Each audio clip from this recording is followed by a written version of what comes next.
This to me is like the really fascinating material. We don't know what the answer is, but we're looking for patterns. I think we're looking at kind of a type of cosmic alchemy. The story slowly grew into business. Still, a lot of people don't know that this technology actually exists. The possibilities here are pretty We mind-boggling. can't just believe that it was the work of these lone troubled individuals. Wow. And hello, everybody. So we'll do this again. Take two. I was saying that if anyone does not know the guest that we have on tonight, then you obviously have not been listening to Conspirinormal, our Strange Familiars, our interview featuring Joshua Cutchin or Timothy Renner, because we have on the great Seriah Azkath from Where Did the Road Go? Great. Okay, sure. Yeah. You'll take it, right? You'll take it. Right? Sure. Take the greatness. And it's kind of cool to have you on now because I just realized that you're coming up on your, what is it, 6th anniversary? It is. The 26th of January was my first show in 2013. Oh, wow. Yeah. Yeah. We started in March of 2012. Yeah, I knew they were roughly. So you've been doing it a year longer than I have. Yeah, roughly. And mine was all ancient mystery stuff for the most part when I started. I only had a few like UFO type things going on for a while. Oh, really? Yeah. See, I haven't listened to a lot of those stuff. older shows. I think I picked you up in like 2015 was when I really started listening to Where Did the Road Go? And because the first episode I ever listened to, I think I've told you this, was one of the episodes with you and Mike Cleland and Aaron Gullius. And I think it was the 80s episode. Yeah, which we're doing the next installment of that the week after first week in February. Yeah. What are you going to talk about? I mean, you just talk about like current stuff? Yeah, whatever has happened this year, which doesn't seem like a lot, so I don't know. We'll see.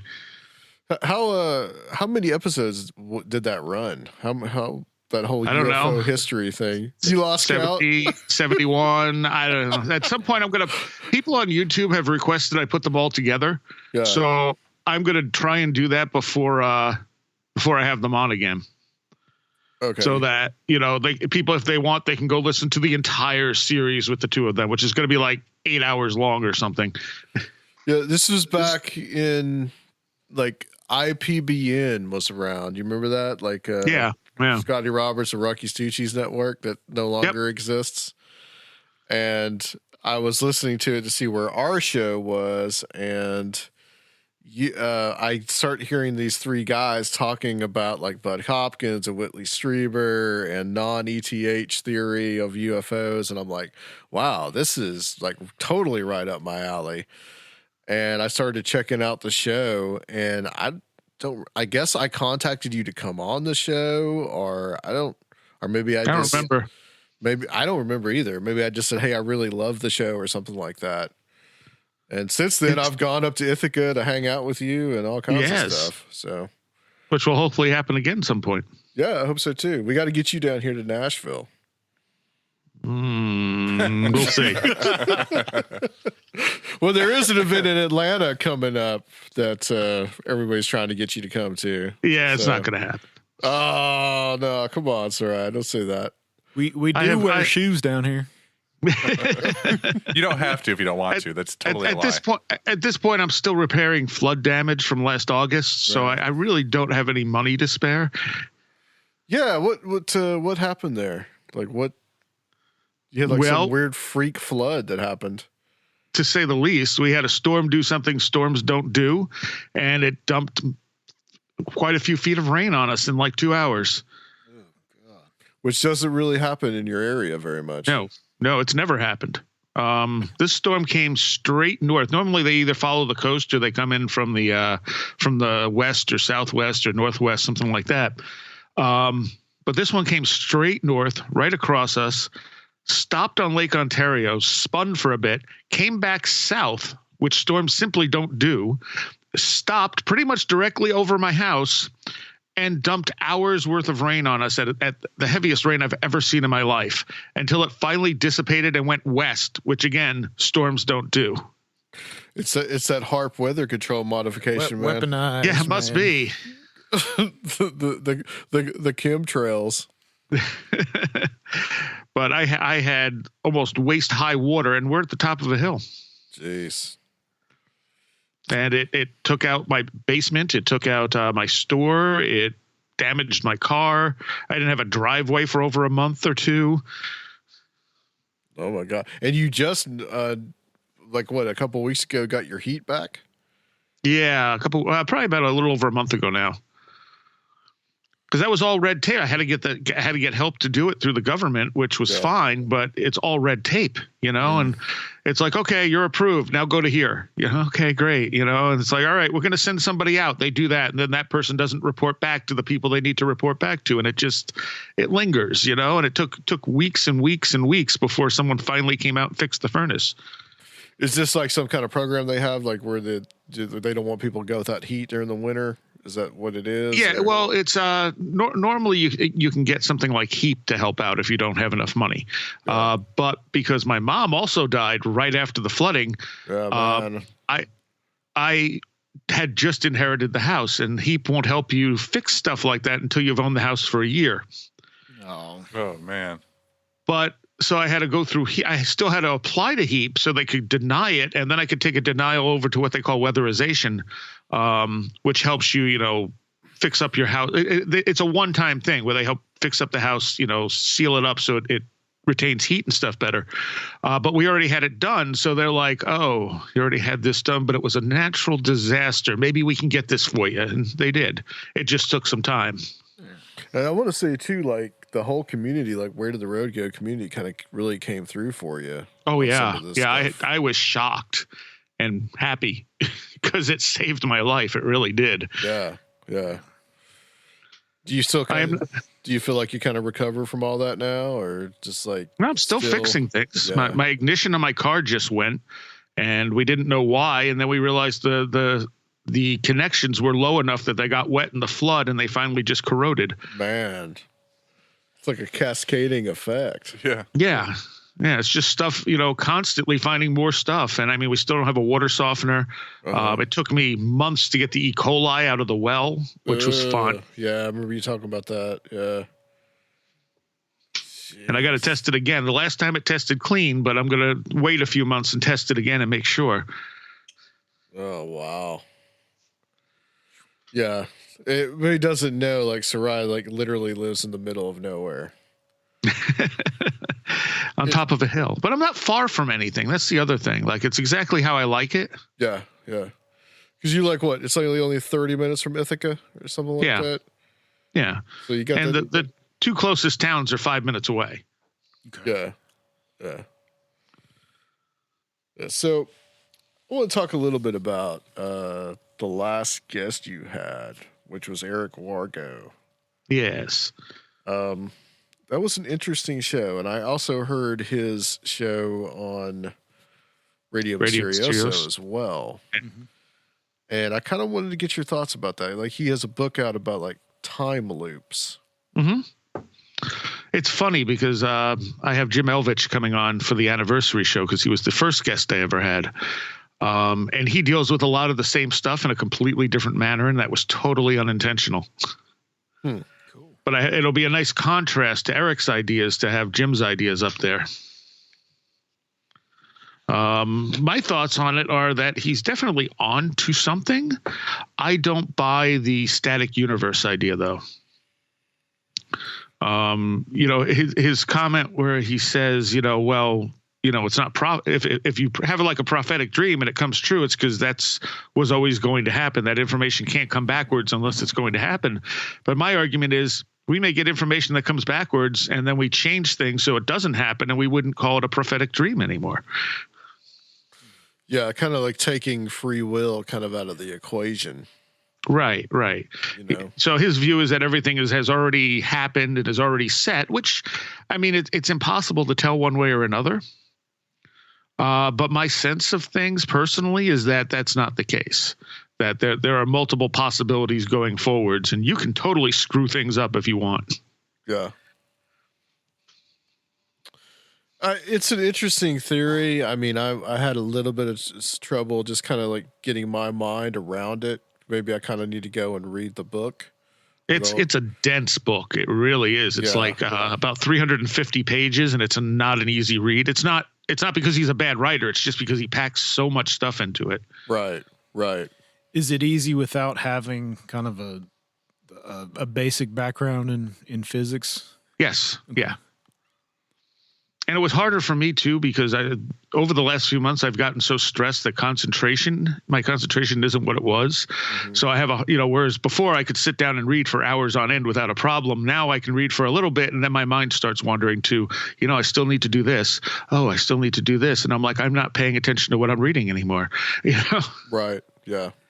So, but it's getting better. I mean, I got through his book. I got through Jim's book, and, I got another dense, thick one to get through now. A couple dense, thick ones, actually, I got to get to finally. Yeah, you're just like me in that you like to read the books that the people, the guests that you have on. Yeah, like I said, I mean, his theory is interesting. I have no problem with the idea of things moving backwards in time. Right. Right. I think there's enough scientific evidence that happens to say that's definitely part of the equation. I just have a problem with the idea of it being static. Like there's no choice, there's no free will, everything's already set. I mean, I guess it doesn't matter to us, because we don't know one way or the other. Mm-hmm. But my gut tells me that's not the case. Well, what about things like parallel universes and such? True. That kind of takes that whole. As I kind of understand quantum physics, which is kind of limited. Rob, you might be able to help me out with here a little bit because you understand some of this. Yeah, the premise, it's about, I guess, retrocausality. Yeah, right. This idea that that the future happens first in the beginning and the end of the universe have this relationship of like a back and forth. Well, yeah, it's that it's just how we're going through it. The future's already happened. Well, it's kind of like if you take time as a fourth dimension and you were viewing the whole thing, it would be static. It would just be this object where everything had already happened, and you can just kind of see the timeline laid out or whatever. But I don't know that it works either direction. I don't know. Maybe I agree with him. I have a very kind of deterministic viewpoint, where I think that we make choices, but if you were to hit a rewind button, we would make the same choice kind of over and over again, without injecting any new information or new ideas into it, Right. So we would I think we'd make a different choice if you could go back 20 years to who you were 20 years ago, but keep the knowledge you have now. Right. Yeah. You might make different choices, but if you're put in that same position again and again, you probably will make the same choice. Right. So I think maybe it could just be a static thing, but I don't think that it works in one direction or the other. I think we're perceiving it in one direction. Yes. Yeah. I don't know if it's so much static. I think it's dynamic, but it has a path. I think you are sort of responsible for those choices you make, if that makes sense. But it may still take you to the same place eventually. It just may take you on a different path there. I mean, it's kind of uncomfortable thinking about if it is if it is static and deterministic. I mean, that's like Adam was saying, it kind of messes up our whole view of free will, and I don't want to believe that. Definitely, I can't. I don't think I can live my life like that. But and like what you were saying, morally and ethically, I don't think it excuses people for anything. Right. I look at it. Here's my model. My model is we're living a wrestling match. Before the match, we set our beginning and end and all the spots we're going to do on the way, and then we act it out. But we're really have to get into it while we're doing it. And sometimes things go wrong, and sometimes we ad lib along the way, but we still kind of hit all those spots and get to the end. Choose your own adventure. Kinda, yeah. But you're still going for those very specific moments in your life. And those are probably the ones we get the prophetic dreams about, pulling us toward those things. Mm-hmm. I do kind of feel like there's a idea of crossroads of these alternate possibilities, and I think most people probably experience that kind of feeling. So is the idea that prophetic dreams are the future reaching back to Yes. kind of correct Among pathways other, and stuff? Yeah, among other phenomenon. In Eric's work, he believes that these are just information traveling backwards to us, usually either traumatic information like an accident or something like that, or something that really would stand out in your past memory also stands out in your future memory. And because things can move backwards, you're picking those things up before they happen. But his belief is you can't do anything about it. Gotcha. Yeah, you can't change it. See, I tend to believe that prophecies are more of a self-fulfilling thing. And he gives a few examples of that, of people like this woman who dreamed that her son was in the back of a car and there was smoke and it looked like he had been in an accident, young child. And she called the nanny that was watching him and taking him to the zoo or whatever and told her to come right back. So she came back, and then the kid was all upset because he didn't go to the zoo. So the next day she took him to the zoo and she got into an accident, and it was exactly what she had dreamed. The kid was okay. It was the smoke filling the air was from the airbags going off, but it was a self-fulfilling prophecy. Had she not called him back because she had the dream, that never would have happened. Or would it have happened in a different way? I think it's maybe more. Could it have happened to the nanny that day? I think it's almost more like it was inevitable. I think it's more a power of belief thing than the future reaching back thing, I guess is what I'm trying to say. Like, if someone tells you, someone that you believe and you believe them wholeheartedly says something horrible is going to happen to you, and you believe it that thoroughly and that intensely, that I think that might be more of a causation than something from the future reaching back to cause these things. I think it depends on how accurate it is. Yeah. Trying to think what the other example he was giving was. One of the things he said that I found really interesting, he said most of the time when we get future flashes, it's like, like people are giving information that they would have seen later in, say, a newspaper. And he's like, they're not seeing the events. They're seeing their learning of the events, whether it be television, newspaper, or whatever. And I thought, that actually makes a lot of sense. They're not visually seeing this, like remote viewing this horrible event happening. They're retro realizing they're going to see this in the future and it's coming back to them. Yeah, but even then, though, there has to be some kind of effect from the event, at least an event that causes some kind of it's usually emotion. Disasters. Yeah, like some kind of emotion psychically, almost in that. Well, I guess he's saying that it's really not psychic, but right. But the event is causing it. Like, one of the models that I've found interesting is the dropping a stone or dropping a rock into a body of water, and now you have the waves radiate from that. Mm-hmm. And you've got, left to right, up and down. So, is the event like, I've always wondered, like, these big events that they cause this kind of ripple effect. And then what could be the mechanism for that ripple effect? Maybe that's everybody's kind of psychic energy going into a horrible event, like something like 9/11. Mm-hmm, mm-hmm. Which is why it doesn't happen for mundane things like, I knew I was going to make this toast. Yeah. Well, what's interesting about that, what Sir Field just said, is that I have had dreams about mundane things that will later happen to me. But And are it's they like, what- are they unusual, or are they Yeah. things that always happen to you? Well, that's the thing. It's like, well, I mean, there's been dreams like I'm sitting with a certain group of people, and then I'm sitting with that certain group of people. You know, We do this every week, Adam. probably, yeah. But I mean, this things that have just, it's a possibility that it's just like your conscious. Maybe your subconscious does manifest these things eventually. I don't know. Sometimes, I mean, when I have prophetic dreams, I usually I've learned to isolate out the information from the dream imagery, so I know to watch for the information to appear. Yeah. The one example, I don't know if I gave it on the air in the Patreon segment with Eric, or maybe I didn't even talk about it. I don't remember now, but I had this dream that I had gone to this Club Max's, and I don't remember what I was seeing at the time, but one of the things that was informational in the dream was I walked onto the porch, and the DJ who used to do what is now the Last Exit for the Lost, that was called something different at the time, was there. Now, this is before I was doing that. And he looks over at me. He goes, "I can't believe Carcass are going to play here." Oh, yeah. And I said, "Nope, it's Entombed." And he went, "What? Oh, it is Entombed. Why did I think it was Carcass?"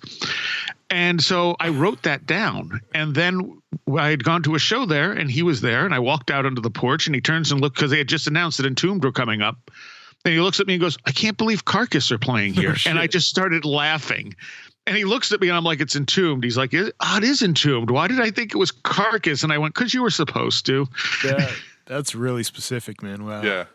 Yeah. So it's hard for me to throw that out as like random, oh, this is just something that's going to happen eventually. It was a very specific piece of information. Do you put any intention to actively receive information like that in dreams, or is it just happen? No, it just happens. I never I'll get wake up and things, go, yeah.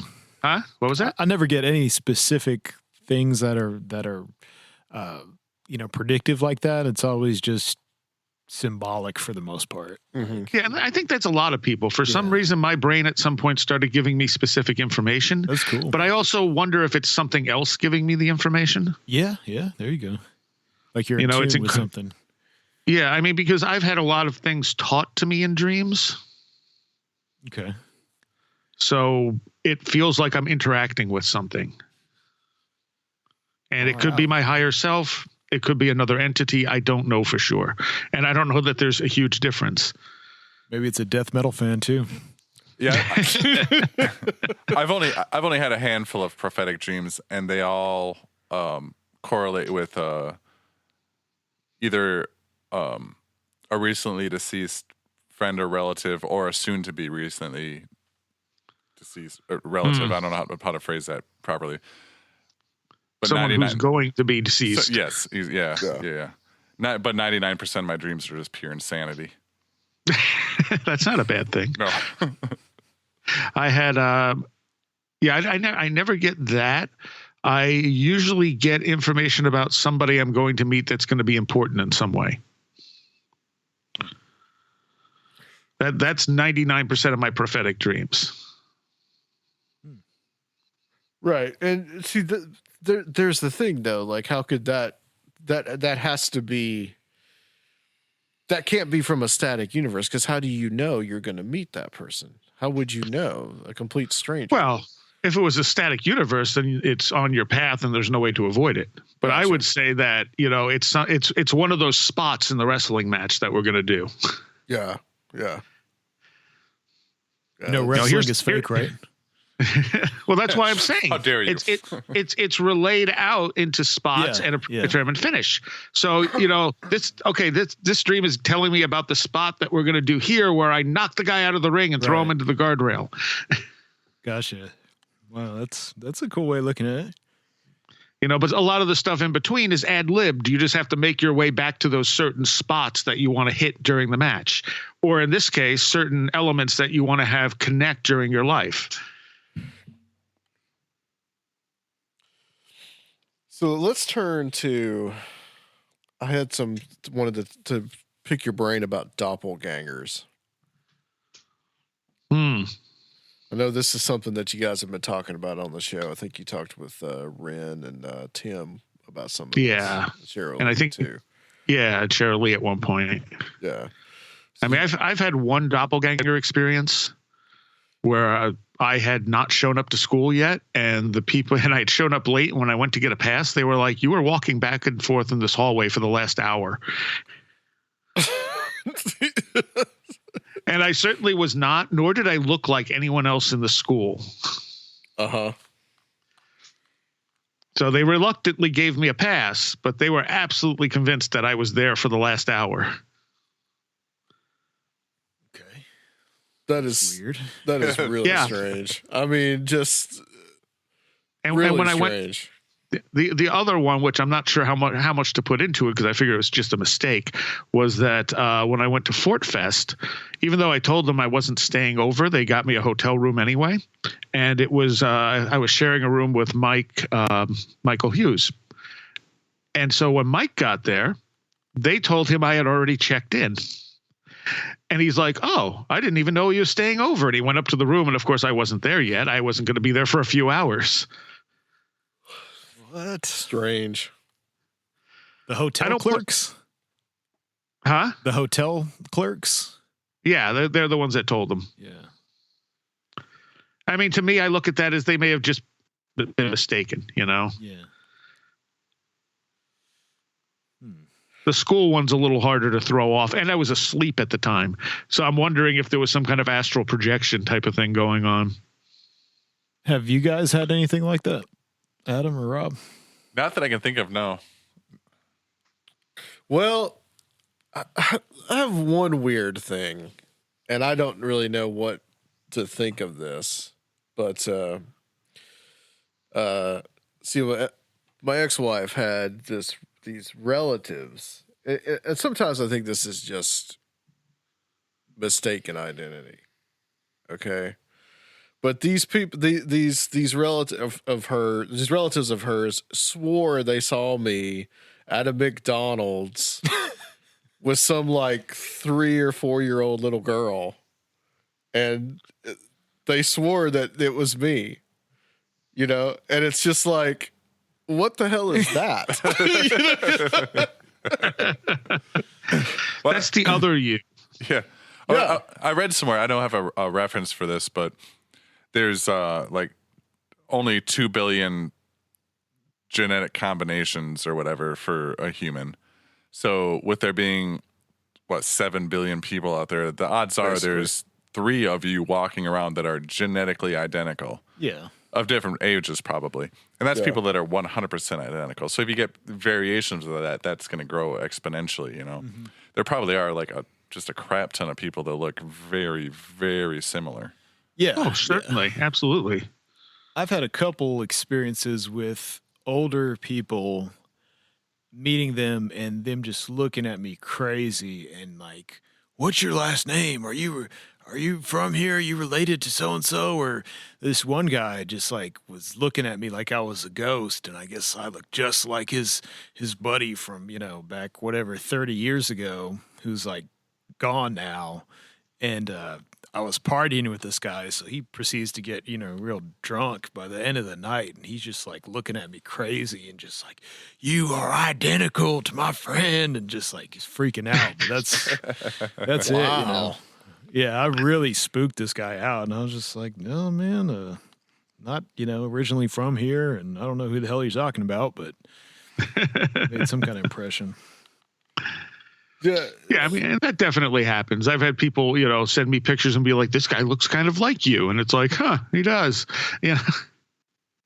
A lot of times too, people will have like maybe they'll dress the same, or maybe they'll have like the same kind of facial hair. You'll see that a lot. And maybe like similar. A lot of people build. look similar, so Yeah, so I mean, you'll see that. So that's why I think that I don't know if there's anything like whoever that guy was with the little girl. I don't think that was my future self or somebody from an Adam Sane from an alternate dimension or anything like that. It was probably just a case of mistaken identity. But they said, they swore up and down that it was me, Well, if they had gone over and talked to you, I think that would be different, Right. And but some of the really weird stories are just, you'll and I think this goes into another thing I wanted to talk about. I think this is the whole Vardoger concept. Oh yeah, Vardoger. Vardoger, yeah. Is there a metal band called that? I would think so. some black Swedish metal band, but I think there is actually. Look it up on the Encyclopedia Metallium, isn't that what it's called? Yeah, but there is. Oh yeah, I just did. Yep, it is. What country are they from? Norway. Yeah. Oh, it is a Norwegian word. So yeah, okay, cool. Yeah. Cool. But they are a progressive melodic death metal band. Of course, there we go. But I mean, that's a whole other thing where I think the concept is that people will see like a relative. It's hear it. You only hear it. You only hear it. Okay. I'm pretty sure Vardogers you only hear. You don't actually see it. So you'll hear somebody come in or you'll hear something happen. And then when you go to check on it, there's nothing there. But then like a half an hour later, that exact scene plays out with the person like coming home or walking in or whatever. And it plays out exactly the same. Yeah, see, that sounds like something like time. Or either a time slip or some kind of precognition. Yeah. You're hearing it before it's happening. But people will also see someone walk in and they'll say hello to them or they'll pass by. And then a few minutes later, same person walks through the door. Yeah, I don't think that qualifies as a Vardoger, though. Yeah, more the doppelganger thing going on. Yeah, but I mean, that's still, it's really, really strange. Like, what in the hell is going on there? Yeah.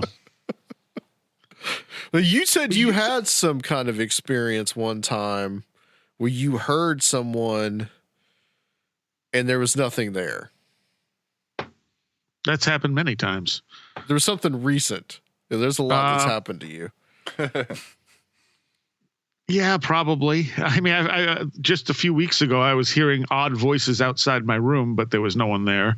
There was one day while I was trying to get to sleep, and I kept hearing music come, or not music. It sounded like a television on very quietly, and I was going, all right, that's just because a lot of times I leave a fan on. I'm going, that's just the fan making weird noises. But then I could actually detect differences. Like I would hear the television program stop and a commercial start. And I'm going, okay, no, this is actually something running. What is going on? And I got up, and as soon as I got out of my bedroom, it just stopped. And I went, okay, or it's not. And I'm just going to go back to sleep now. Have you had any experiences with hearing music that wasn't there? Yes. Oh, I want to hear that. Again, it's usually so quiet that I can't quite pin it down. I was wrong. A Vardoger is the sight or sound of a person before he arrives. So it can't. Okay. There was one time I had one of my co-hosts left her cell phone at the radio station, and I totally forgot that I had grabbed it for her and tossed it in one of my bags, and I didn't empty the bag when I got home, and I went to bed. And her phone was ringing, and I'm going, I'm hearing music again. And then I'm like, that's really distinct music. Where is that? Because I kept hearing it. And finally I got up and I'm walking around the room going, no, I could still hear the music. There's actually music coming from something. I'm like, oh, her cell phone.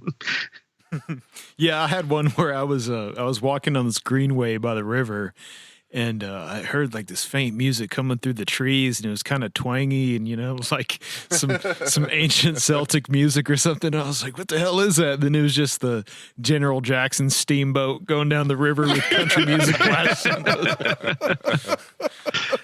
For like a good 30 seconds, so I was like, "Whoa, what's going on?" I feel like it's almost weirder for me to find the source than it is for me just to hear it and there not be any source. Right, yeah, weird. And a lot of times if I'm laying in bed, I assume it's probably something hypnagogic, like I'm starting to fall asleep maybe, and my brain is like making patterns out of stuff. I've actually had a lot of experience with making music in dreams. And then like I wake up and I try to, and there's been a couple times I like faintly remember part of a melody and I'm able to like put it on tape or something really quick. Oh yeah, when I was younger, when I was like a teenager, it happened to me all the time. I kept a notebook next to me because I would get like my best lyrics would pop into my head as I was like drifting off to sleep. Yeah.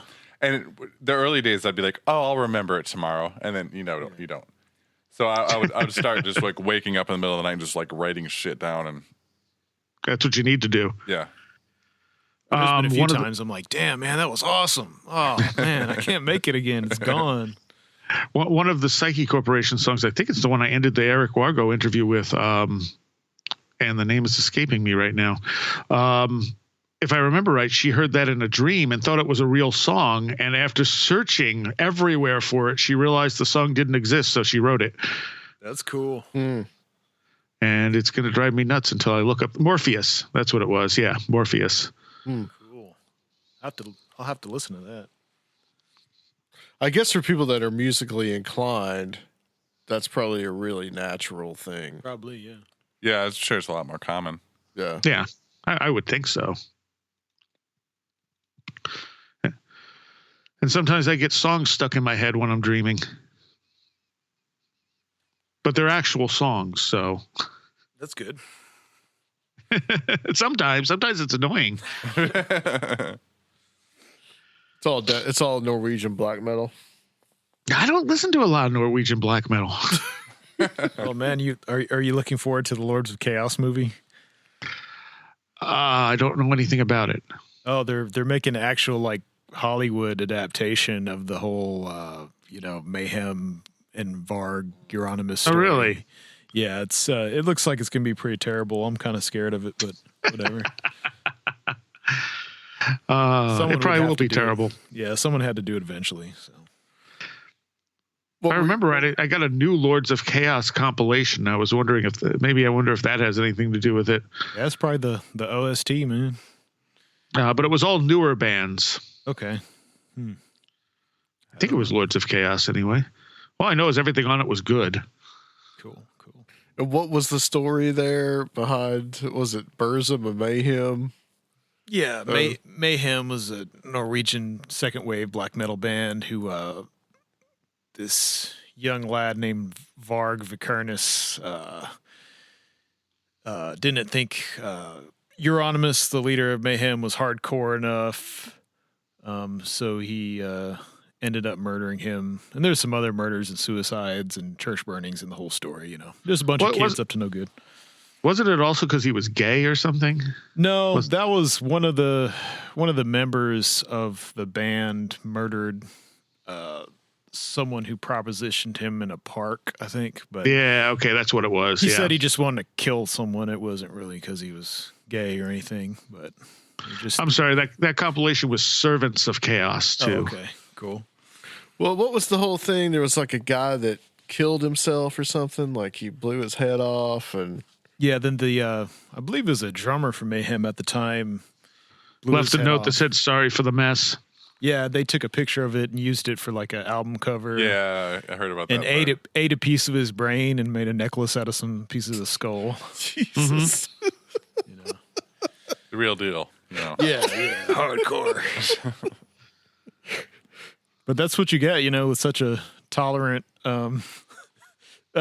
society like Scandinavia. The kids got to rebel and we got to take it a step further because it just won't work. Well, it's also, I think, when you're up in those northern latitudes, it's there's not a lot to do sometimes. Yeah, I bet. But they're in some cases they're pretty far north. They're approaching, if they're not in the Arctic Circle. I can't remember. So there's a lot of sociological kind of study of that time period, and is mostly known in a book called Lords of Chaos by Michael Moynihan about that whole kind of scene. And he gets into some of the kind of like, I guess, a Jungian view of it too, and all these, and it became characterized as them like getting back in touch with their Viking roots and this anti-Christianity thing, so pagan revival.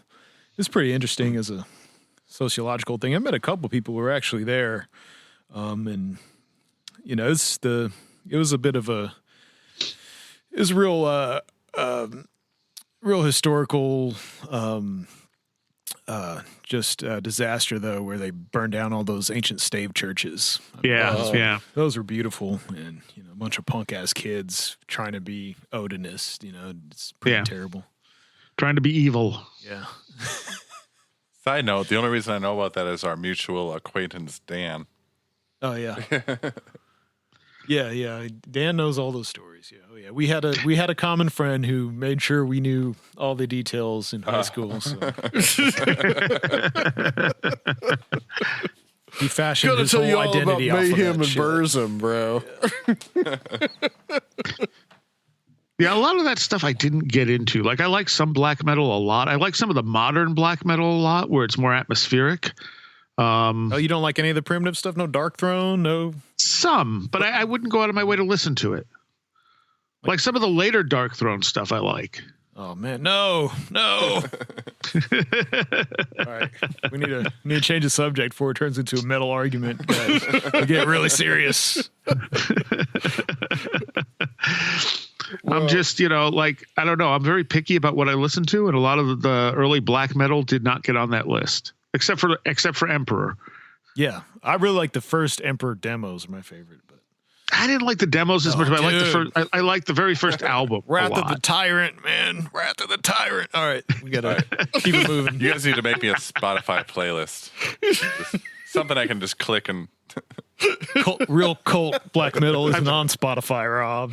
Damn it! It's only on tape. We tried to trick Luke into coming here one time to actually be on the show back when he was co-host. I told him Cradle of Filth was in the studio. Yeah, something like that. Me and Luke really get into it over metal. Our tastes in metal are pretty opposed. So. He's a very modern guy. Yeah. I like a little bit of most. I mean, there's probably most styles that I like something from, but I lean more toward like the old school power metal and thrash. Yeah, I like or not thrash even power metal, more speed metal, bands like Holy Terror and stuff. Hell yeah. Well, is there anything new in the field of like cryptozoology right now, Seriah, that interests you? I've never been big in cryptozoology, honestly. I mean, I've done quite a few shows on it at this point. And I think it's interesting for what it is, but I don't know. None of it really stands out tremendously. Like the whole wilderness poltergeist idea, I think is interesting that I kind of pointed out and Josh named, and then Tim made an album about. Yeah. Which is the concept that a lot of these people are actually encountering some sort of poltergeist rather than some kind of ape, because they usually don't see anything, and what they do experience is all poltergeist phenomena. Yeah, like the rocks being thrown from the forest, and things being stacked up together, and and vocalizations, and there's another big one, and I'm trying to remember what it is. Oh, the knocking. Yeah, the knocking. Yep. And the stones, when they're thrown, the stones are always warm, the same as they are in poltergeist encounters. And there seems to be something with apportation where things that are apported tend to be warm. So whatever's actually happening is causing heat in some way. And so, of course, a Bigfoot researcher will say, well, sure, Bigfoot was holding the stone. And I can't say that's wrong, but it's worth pointing out that it's also warm in a poltergeist case. So the things match up one for one pretty much across the line. It's just not happening in a house. It's happening in the woods. And it would be different if the person saw a Bigfoot throw the stone. Mm-hmm. And I do believe there's a couple of encounters here and there where people, Bigfoot has thrown things at people. But I think more often than not, people are encountering this stuff without seeing any kind of Bigfoot. Right. And that is a primate attribute. There's yes. But I don't know, that's really interesting. I've always also thought along the lines that you've got a lot of unique cases where take like Mothman or certain lake serpents or stuff. They're like kind of one-off cases. It's not a breeding population sort of a thing. Where it's more, it comes across as more of like an energetic tulpa-like mass mentality created kind of an entity, rather than just a creature that somehow has escaped science, you know. Well, I also suspect that it's entirely possible that there is an undiscovered ape out there in certain areas, like the Pacific Northwest, where there is a ton of forest that is not, taken over by man yet, or in the Himalayas and places like that, where there's a lot of wilderness for one of these things to hide. But when you're seeing them in Florida, I mean, yeah, there are certain wild areas in Florida, but I don't know that there's enough to hide a breeding population that well. Really? No, but there's been orangutans captured on trail cameras in Florida. Right, and that could be the case in some of those cases as well. But there are some areas where you get Bigfoot sightings. You're going, there's not really a lot of places for them to hide. So maybe they're, in some cases it's an actual animal. In some cases it's something mimicking that animal. Well, and to take what you're saying a step further, in the Himalayas, they found hair that's of an unknown bear species. Yes. Yeah. Not that tells us anything, unfortunately. No, other than sadly. There's something else out there we don't know about. But that's optimism. I mean, that's enough to give me hope for there's obviously a large mammal that science hasn't discovered. Know about. Yeah. Yeah. In these remote locations. And when you look at the way paranormal phenomena mimics reality, it wouldn't be that surprising to see Bigfoot mimicked.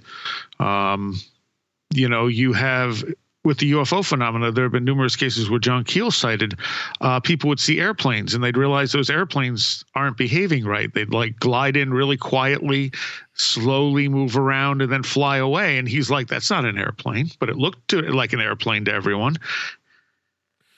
Well, looking at it this way, too, maybe another way that you could look at it is that Bigfoot has become a cultural phenomenon now. Oh, yeah. And it has been, I think, probably since maybe the 50s. But not like it is now. Right. Especially now where you've had all the TV shows. So I could see maybe whatever this phenomenon isn't mimicking an animal that's already there, but mimicking something we're expecting to see. Well, that could also be. So if you got these guys that go in there and their whole purpose is to find Bigfoot, they're going to, either they're going to see something, or B, they're going to interpret whatever is happening in the context of Bigfoot. That's what I was trying to say with more of a Tulpa-esque kind of element to it. The Mothman prophecy could be seen the same way.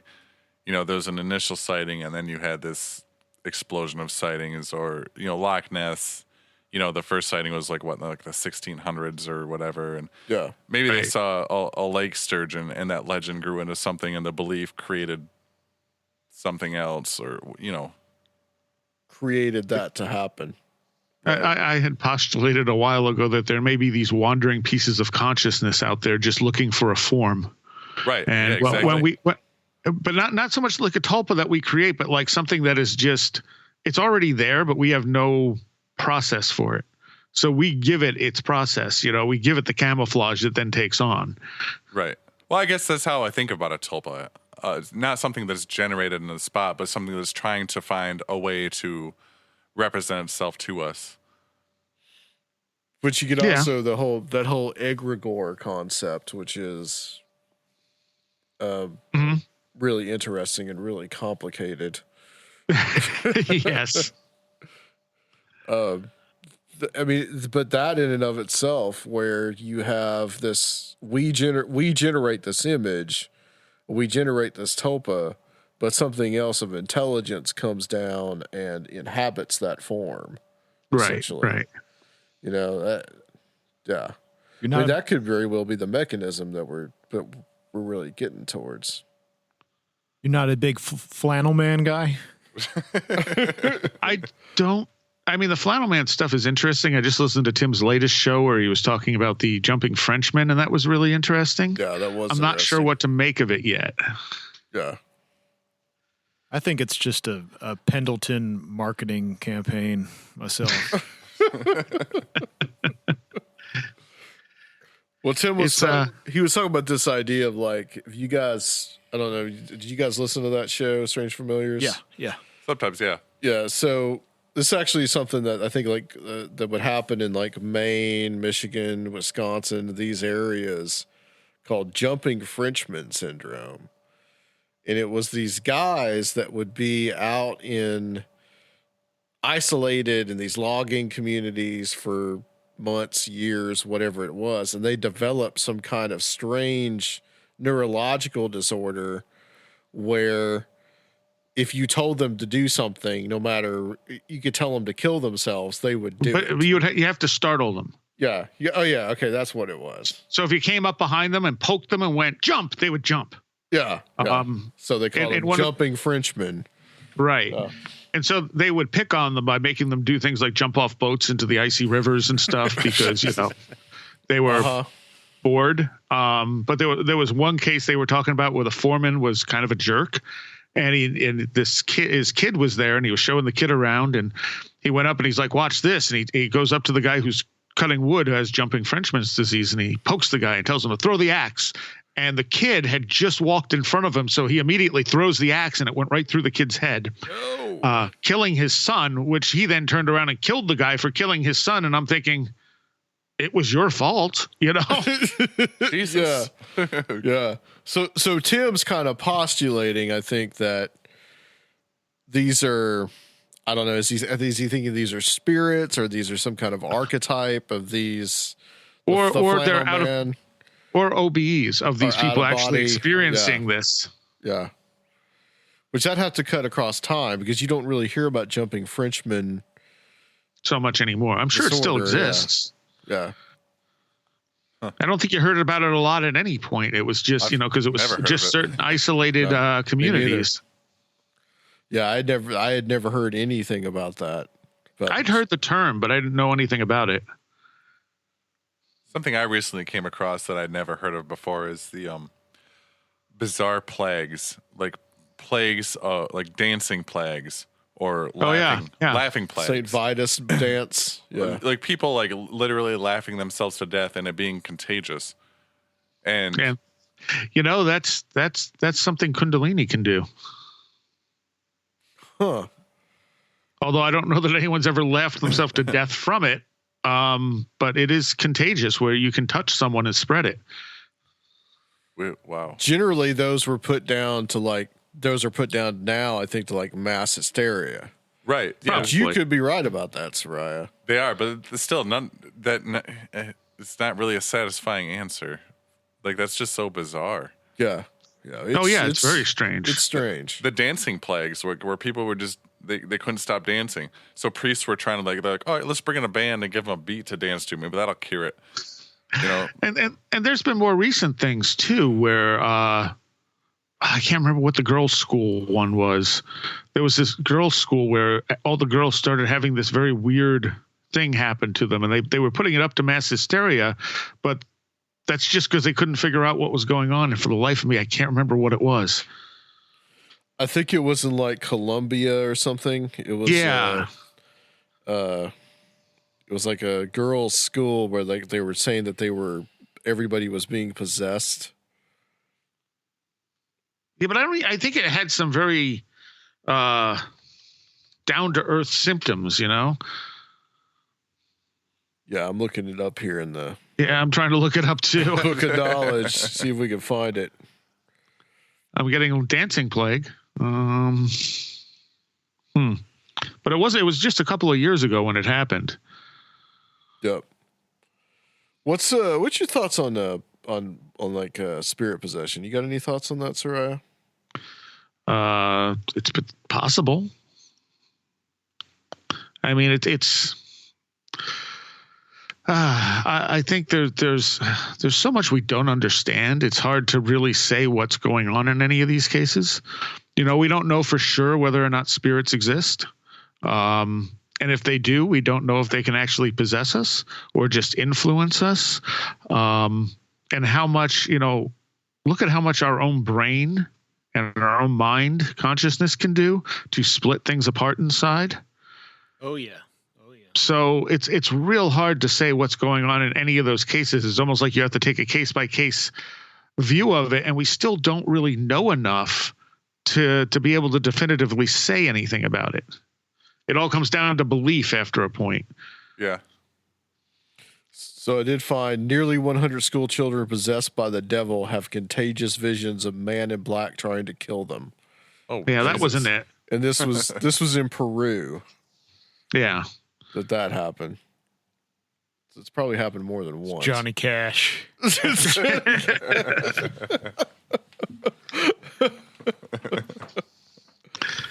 Yeah, I don't know about sometimes with demonic possession. I don't know what you really are dealing with.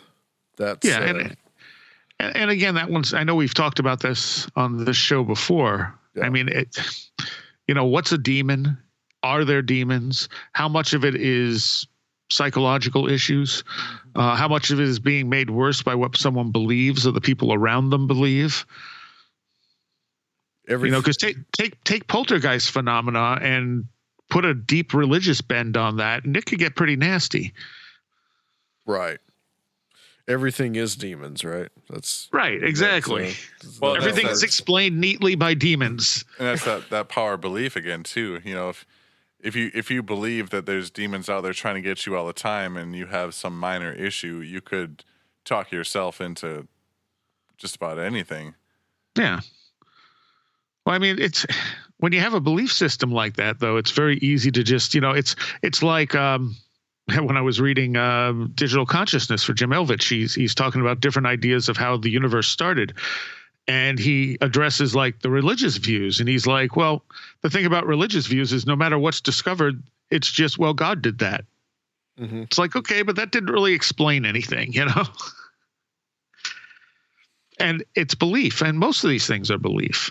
There's so much in our world that really does come down to belief. However much people want to believe that they're being scientific or whatever, data is very fluid.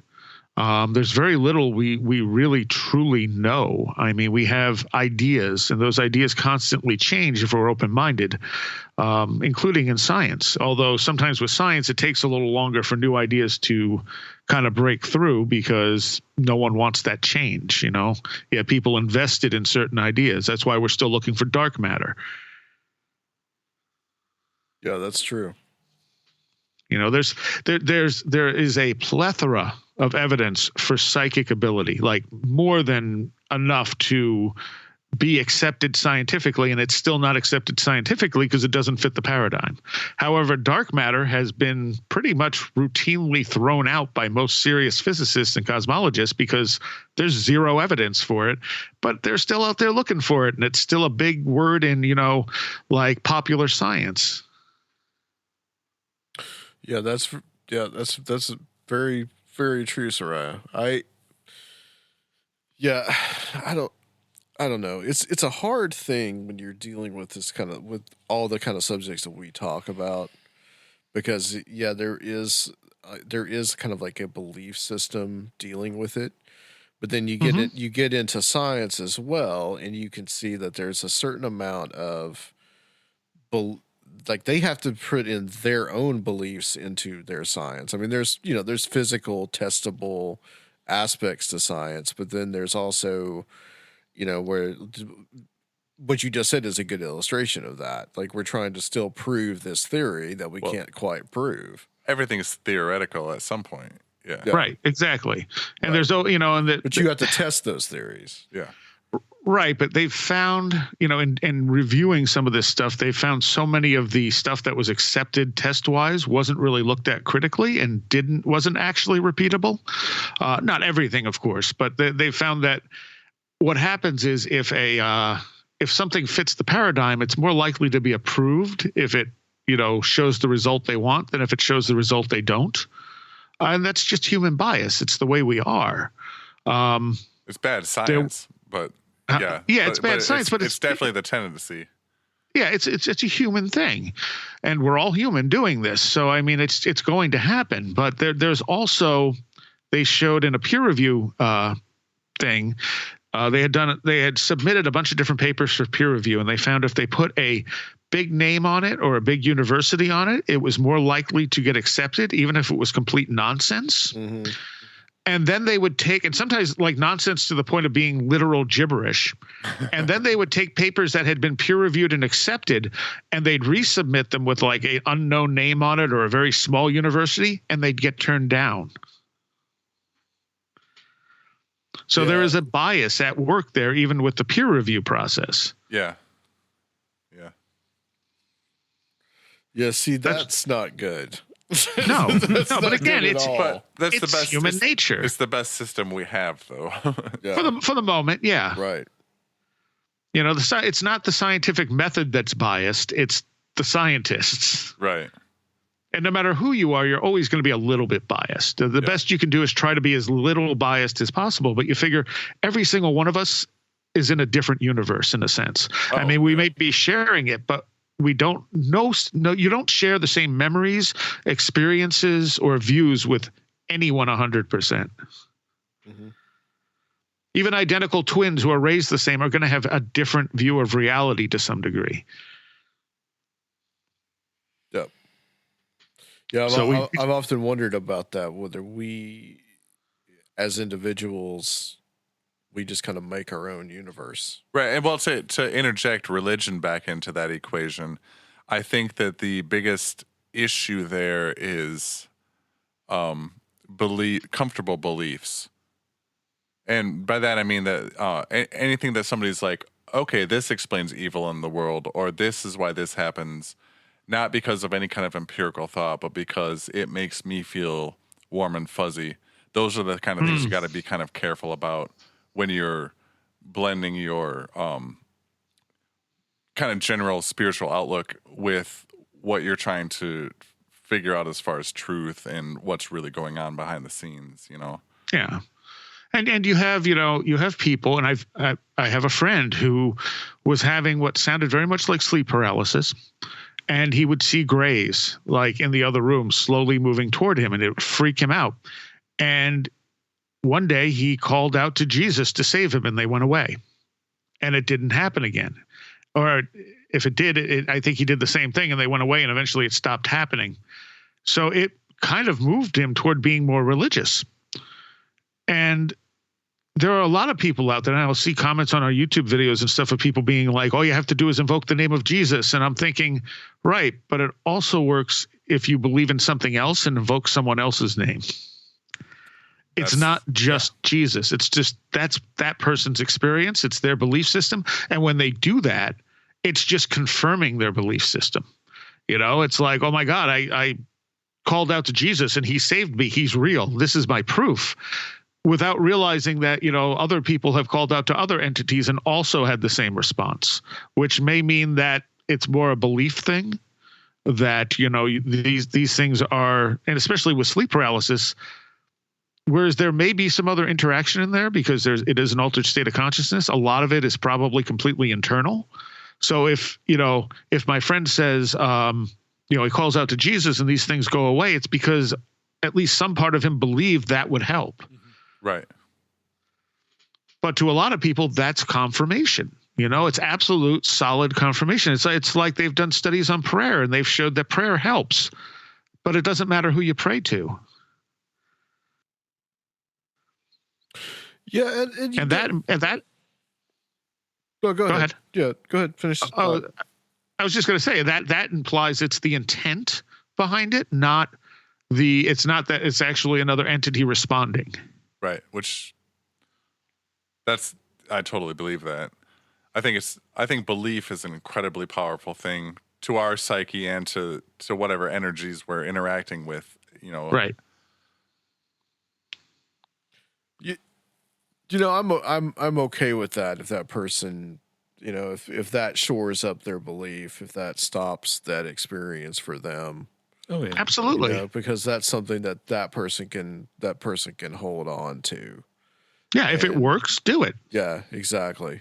They, I definitely have heard this a lot, and you know, I don't know if that's something that you can ever like intrinsically or empirically prove that actually happens. You know, I haven't heard too many of I haven't personally heard too many of people like that call on Muhammad or Buddha or some other higher power. But Buddha's not really a higher power. Right. Well, but it makes you think about it does make you think about how, our whole phenomenon of that whole alien abduction thing, it is very much a Western phenomenon. Right. That's what I was going to say. And Christianity is a Western Western concept. So these two things kind of match up together. So, well, and it could be that those ways of drawing upon that intention is just reaching something a little that's more universal, that the intent is actually establishing your connection with something more universal, and you have all these variations of some kind of universal power, some kind of underlying organization to reality or God, whatever you want to call it. And, whatever your culture is, whatever symbols you use can put you in touch with this, something like that. Right. And that's entirely possible. But who knows? It's just, again, you do hear more of the Jesus stories, and that's fine. If it works for you, at no point am I telling people that they're wrong. It's just that that's their limited experience, and other people have other experiences, which lead me, who's trying to take a wider view of this, to say that there's something more than the simple interpretation going on here. Yeah, I mean, it's interesting, especially for I know for that, especially like in the East with, I guess, like religions that would seem more exotic to us, like Hinduism in particular. I mean, you can find a lot of people who say they saw these exact gods that look like the artistic renderings of them, and you get that everywhere. And I think our universe is primarily composed of consciousness, and that being the case, none of that surprises me. No, yeah. Because we do create it to some degree. It does morph to some degree. I mean, there's a consensus reality we share. But as I've also had experiences, there's times where two people can see completely different things right in front of them. Right. That's what I was trying to keep in mind, is that our perceptions are so incredibly limited. We've got this tiny little cone of this tiny little spectrum of the electromagnetic field that we can perceive, and we pour 90% of our stock into that. Even the phrase, like, I'll believe it when I see it. Like, well, that's ridiculous, because you can only perceive the tiniest percent, like less than 1% of what's really going on. So, well, that's like that video where they have the basketball players playing basketball, and they tell you to watch the ball, and in the background there's a gorilla standing there, and afterwards they're like, "Did you see the gorilla?" And people are like, "Huh?" right. Because even though it was right in front of you, that's not where your focus was. I mean, people do not realize how little our senses really pick up, how much our brain shortcuts things. Our brain filters out more stuff than anything. Yeah, and your brain is designed to focus on things that will help you survive. So right. You're actually, even in the limited stuff that you're perceiving, your brain is receiving a tinier percentage of that because it thinks everything else is not important. So we're living literally in different realities. All that a magician does when they do magic is just force the subject that they're doing that to focus on something completely different while they're doing something else behind the scenes. Right. Oh yeah. It's all about focus. I mean, that's what it's all about. Mm-hmm. But no matter how hard you try, you're never going to see it all. So, and all the stuff around us doesn't look like what we see. That's our brain's imaging center, putting all that stuff together and giving us some coherent image of it. I mean, for all you know, my blue is your red, but we both identify it as the same color. Right. Because there's no way we can check that we're all seeing the same things. It's just that we can all interact with this energy the same way. Yeah, you remember those silly internet things about like the dress? What color is this dress? Yeah, but that was such a great example of that. And yeah, but that's I loved those because they pinpointed exactly how fallible our sense of everything is. Right. It was gold and blue, by the way. I saw both of them. Funny enough, I saw one version, and then after I looked at it a few more times, it changed, and then I couldn't see the original way, and I'm going, huh? That's really fascinating. And I initially thought, is this just like a GIF? Is it changing? And I'm like taking the image apart going, nope, it's not changing. All right. Right. And you could stand there with someone else and argue over what color it was because it looked different to both of you. It just happened to be the right of way that it was screwing up people's senses. Yep. All about your perceptions. Yeah.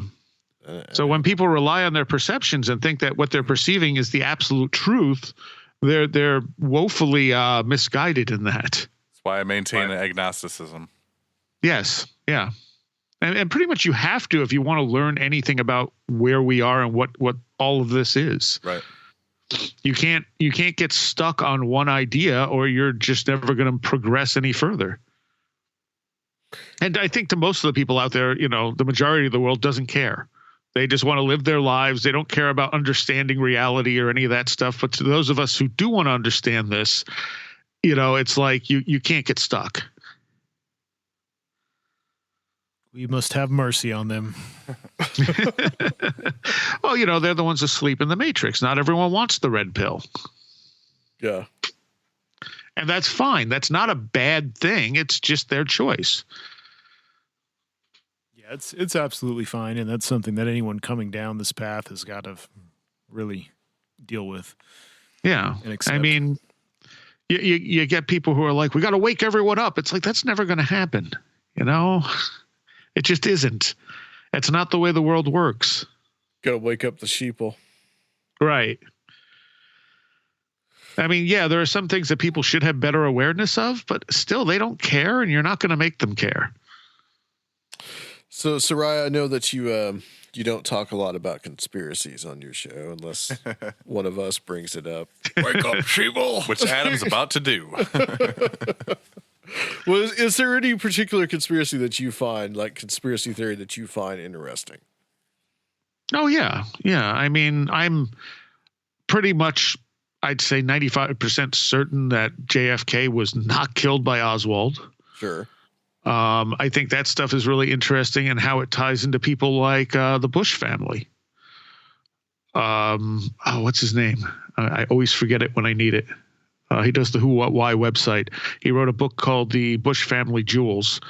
And he wrote it because he was curious where Bush Sr. was at the time that JFK was assassinated, because he heard an interview and someone asked, well, where were you when JFK was assassinated? He said, I don't remember. And he thought, well, that's weird because he was like a big politician at the time. How does he not remember?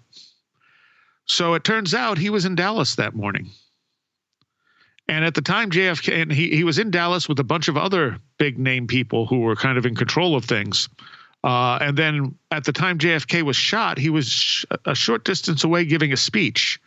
And kind of like his son did when 9/11 happened, someone came up to him and said, hey, the president's been shot. And he kind of just very calmly said, oh, I've just been informed that the president has been shot. I'm going to, call to a close my speech now and have a seat. Like, it didn't particularly seem to shock him or anything else. He just very respectfully went and sat down. So it wouldn't surprise me to know if he had some say in there. I mean, he's had his hands in things for a very long time. His whole family has. Yeah.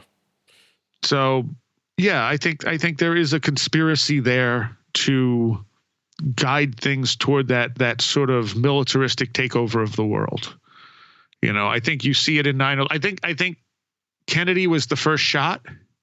I think once they got away with that, they went, we can do whatever we want. I think they tried to kill Reagan to put Bush in power and failed. I think they had some hand in 9/11. I don't know to what degree, but the facts don't add up. And what does add up is when you find out that the Project for the New American Century, who involved people like Bush and Cheney and Rumsfeld, wanted a 9/11 type situation, that what they called a new Pearl Harbor, so that they could go in and militarize the Middle East. That's right. Which is exactly what they did. That's right there in the Project for a New American Century report. Yep. So right, exactly. This is somebody brought up to me the other day. Have you guys ever seen the show Adam Ruins Everything? It's not I've Adam. heard of it. Yeah, I know. I've never watched it. Yeah. There was an episode about how conspiracy theories are dangerous. Oh yeah. Well, that's the big thing now. Yeah. Is it? Okay, so I just wanted to bring up the dichotomy there between kind of a watchdog mentality, how it's important for the population we're part of the checks and balances. We're supposed to be there to keep an eye on the government. We're supposed to make sure that things are progressing and moving the way we want them to. That's an important thing. As I understand it, that's how democracy is supposed to work. Yeah. Exactly. Right. But there's also the feeding off paranoia, extremist kind of stuff going on, which is what's normally labeled a conspiracy theory, which is not the true definition of it, but that's what the modern connotation of that word has become. Somewhere in there, there's a balance, or there's a middle ground. Yeah, and I don't know. I guess it's all about definitions at this point. Like, they've redefined so many things. Conspiracy theory means crazy people sitting in my garage talking about the stuff we talk about, or whatever. But you go on the internet and look up, things like conspiracy theories that were proven, and you'll find plenty of conspiracies that have happened over the years that have been thwarted or went all the way through. Exactly. Watergate was a theory that was a conspiracy that was true, that was our government doing nefarious stuff, and to think that it's not still going on is ridiculous. Well, to think that we shouldn't keep an eye on it is ridiculous. Same people demonizing the conspiracy theory of the right wing right now are the ones pushing their whole narrative is a conspiracy theory of Trump and Russian collusion. But I mean, yeah, it's me and Adam. We've all talked about this a lot as far as it's about having a healthy speculative view and not necessarily we're not trying to like preach a specific theory, or it's not about certainty, it's about uncertainty. Right. Yeah, absolutely. So balance is important, but the other thing is people mistake potential connections as facts. Right. So like when I just said that Bush Sr. was in Dallas that morning with a bunch of other high-ranking officials, there's other stuff that goes along with that makes it very suspicious. It doesn't prove that he had anything to do with it. Sure. But when you start looking at the Bush lineage and you see them involved in all of this stuff, it's hard to say that they're not at least in some way involved with everything that's happened to our political world since his grandfather, when he was working for the Nazis. But, they're like, there's a great video, and I saved it somewhere. I mean, that's fact, Yes, that's a fact. Exactly. Yeah, that's fact. And so when you have this, you have facts and you have speculation, and it's about the interaction between them. So, you have all the speculation, but you do have some facts that really tie it in. So there was this guy who was an engineer, and he had put up this video because he watched the National Geographic debunking the 9/11 conspiracy theories. And one of the things they attacked was the idea that thermite could have cut these beams lower in the building. And so the National Geographic special attached some thermite to a beam, set it off, it blew away from the beam, and they're like, so that's disproved. And he went, you didn't really try. So he made some thermate, which is very similar to thermite. And he tried, after about 3 or 4 tries, he was able to get it to burn through the beams and come up with the same results that you saw in the beams in the Twin Towers, like how they look just burned through. Same type of beams. And he's like, so this kind of proves that that's what happened. And I'm like, no, it doesn't. And this is where people get wrong. It proves it's a possibility. Exactly. And there's a big difference between proving something is possible and proving that that's what happened. Right. Yeah. Part of an aspect of all this is that we really don't know what happened. No. Again, we don't. We may never know what happened. And that's why I stay away from so much of this stuff, because it's like going down a rabbit hole. I mean, I will say about 9/11 that we were lied to. I don't know to what degree. I don't know fully why. I mean, it could be anything from they knew something was going to happen and let it happen to they had their hands directly into it. But the true story, the true version of events that they're giving us does not hold up to scrutiny. Right. There's something fishy here that we should all be questioning. And that's usually my point on a lot of these things, is that we should all be looking closer at this. I don't know what it is, and I'm not telling you what to think or what to believe, but I'm just saying, look at it. And don't mistake possibility for fact. Right. I mean, like JFK, there's solid evidence that whatchamacallit could not have shot Kennedy with what we know happened.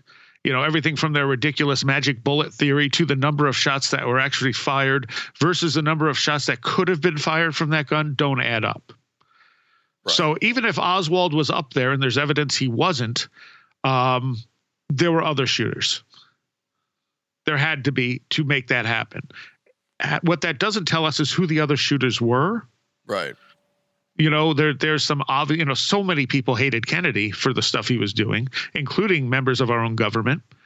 It could be any mix of things. And we're really not sure who they would have been either. Right. You know, right. Well, that's what I'm saying. We can guess, but we don't really honestly know. Yeah, I think another side to a lot of these things is like it's easy to look at it, the situation, and say these are the people that benefited from the situation. But we don't know if they're just opportunists. Yes. Because I think most politicians probably are. Or if, you know, it was something set up by the people that were there to benefit from the situation. Right, exactly. And things like the New American Century, the project for the New American Century, that's a little, I think that's a little stronger evidence than some other things, because they literally said this is what we need to happen, and a year later it happened, and they were the ones who had the power to make something like that happen. But again, it doesn't say how much control they had. They could have just been very lucky that this happened on their watch, right when they needed it to. It's some really good luck. Yeah, it is. I've always looked as far as like 9/11 in that case, that you could have like had, at the very least, it was allowed to happen. Right. And that, you know, that all that could be true. Al-Qaeda hijacked those planes. The towers fell because of the planes and because of the fuel, and no bombs in the building or thermite or any of that. But at the very least, it was allowed to happen. Yeah, it's to occur. So what is it? Building 7. Building 7 is what always gets me. That's the one that gets a lot of people.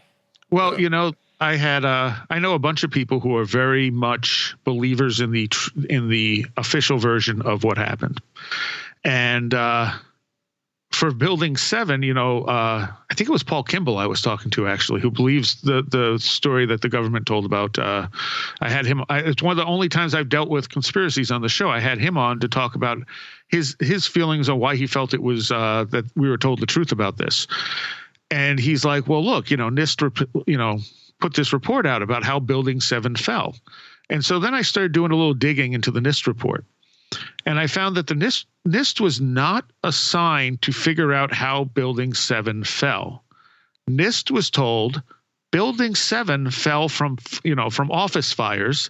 Figure out how that happened. That is not the same as telling them figure out how the building fell. Right. So they came up with a potential explanation. It took them 7 years to come up with a possible explanation how office fires could have knocked this building down in the way you see it fall. Yeah. Randomly on the same day, with a building that's got all these ties to all these government agencies. That's such a crazy coincidence. I don't understand how that doesn't raise flags with everybody. Yeah. Yeah. And I mean, Occam's razor says that's not how the building fell. Right. But they've at least created a possibility. You know, and if you read through the report, it's like, okay, it took you 7 years to come up with this. Well, there you go. Just like the magic bullet. I mean, when the official story starts sounding like crazy speculation, I think that's when you really you got to really look at it.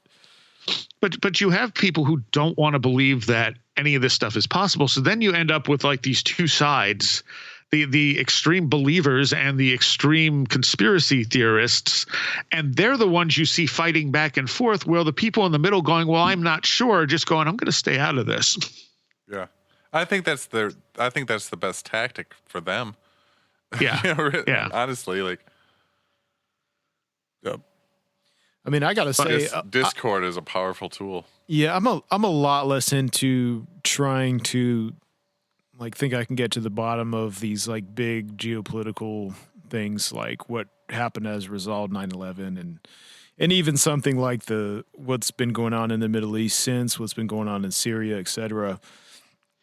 But to not acknowledge that type of world that is in high finance, military industrial complex, and the intelligence world together, I mean, it's a murky, dark place. Right. And to kind of ignore that and think that things are as they seem, I mean, that's just hokey to me. That's my whole platform is like, we have precedent. We know the government will do horrible things. Sure. If they need to. I'm not certain about what happens. I just have a radical disbelief in a lot of official narratives. Yeah, and there's just all these world-changing events are just so bizarre. How can you not believe that there's something more going on than the official story, whatever that might be? Yeah. My favorite conspiracy theory though is still that. Well, actually, it's a tie. I have two favorite conspiracy theories. One is that Morgan Freeman is actually Jimi Hendrix. That's the first one. I think I know the second one. And the second one is that Barack Obama is the son of Hitler's daughter and Malcolm X. All right. Wow. I haven't heard that one. I thought you were going to go with Alex Jones as Mike Hicks. I thought it was the Bill Hicks thing. Well, I mean, that's a good one too. That's we did not expect to get all that out of you, Seriah. Thank you. I'm also thrown by the we didn't go to the moon type of stuff. Oh, yeah. Yeah, I think we definitely went to the moon. I think, and the thing is when they talk about like what was that? A shrug. Huh? Who shrugged? I did. Well, when they talk about whatchamacallit potentially having filmed it does kind of make sense that they were not going to show us anything if anything went wrong. Yeah. So I think if we went to the moon or not, we were going to the moon. If that capsule blew up halfway there, we were still going to the moon. We still would have seen them land on the moon and go through all the motions and stuff, probably because they filmed it. They may have also not wanted the Russians to see the equipment we were using, so they may have not shown us everything that actually happened. I mean, there are very basic national secrecy type of things that would explain why some of the stuff happened that is supposedly happened, like this stuff being filmed on a soundstage. For sure. So you think that's a possibility? I think they probably did film it. I think if they were smart, they filmed it. They were smart. Yeah. I think we did go to the moon. I think we did make it there successfully. I don't think we'll ever find out totally what they found there, because I think they probably found stuff they couldn't explain and just never mentioned it. The Nazi base. Yes, a Nazi base. That's a good movie. That is such a good movie. I don't know. I think that I don't know. I honestly think that we went to the moon and they've showed us what they showed us, and I think it just we may have seen exactly what happened. It's entirely possible. But some of the people who criticize it do make some good points. Yeah, most of the arguments I've heard about are about lighting issues and the way the flag moved, and all of that's been explained. Yes, yeah. To me, in a very plausible way. I think the one thing that gets me is that they talk about how the astronauts move very slowly in weightlessness, and as we know now, that's not the case. But it's what was believed in movie sets and stuff prior to us going up there. I guess I haven't seen that. Yeah. I do have a lot of faith in the astronomical community, though, is really active in communicating with each other, and I'm not, my skepticism it ends with really thinking about how hard it would be to pull that over the astronomical community. Oh yeah, yeah. And there are mirrors up there. You can shoot a laser at a mirror we left on the moon. Yeah. But I had a friend recently saying to me, well, why can't we see any of the landing sites up close? And I'm like, because our telescopes don't do that very well. I mean, you can see the landing sites, you can see where they walked and stuff. It's just not super up close. I think the real question to me has always been not that we went to the moon, but why we didn't stay there, why we didn't go back. Right. I've never heard a really good definitive answer on that one. It's just a big dusty rock. Well, but there are resources there, and now that's why we're looking to go back. Yeah. But I think it also became bureaucrocy. Yeah. They didn't want to fund it. Yeah. I was going to say, it's not physically viable. There was this whole one of the things that really gets me is how conspiracy stuff is portrayed on social media. And this was a good case of it when they had Buzz Aldrin talking to this little girl, and maybe he misspeaks or something, and he says why we didn't go back. That was the question that she asked, and of course they'll edit her out asking the question, and you just get his answer, and it sounds like he's saying that we never actually went. And everybody on social media went crazy and said man, we didn't go to the moon. Well, he's got a lot of other interesting stuff to say about what he's seen while he was out there. He's a big proponent of the ETH stuff even. And Yeah. Have you heard of the Tranquility Lodge, Seriah? No.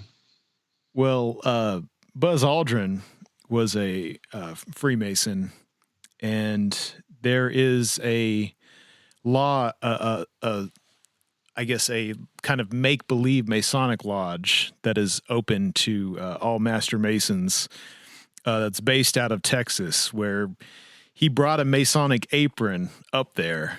And I don't know if he did any kind of work or anything, but here's the website. It says membership in Tranquility Lodge number 2000 is open to all Master Masons in Texas under the jurisdiction of the Grand Lodge of Texas, accepted free and associated Masons, or members in good standing of those Grand Lodges that are in fraternal communication with the Grand Lodge of Texas. And so there's actually a Masonic moon lodge that you can join.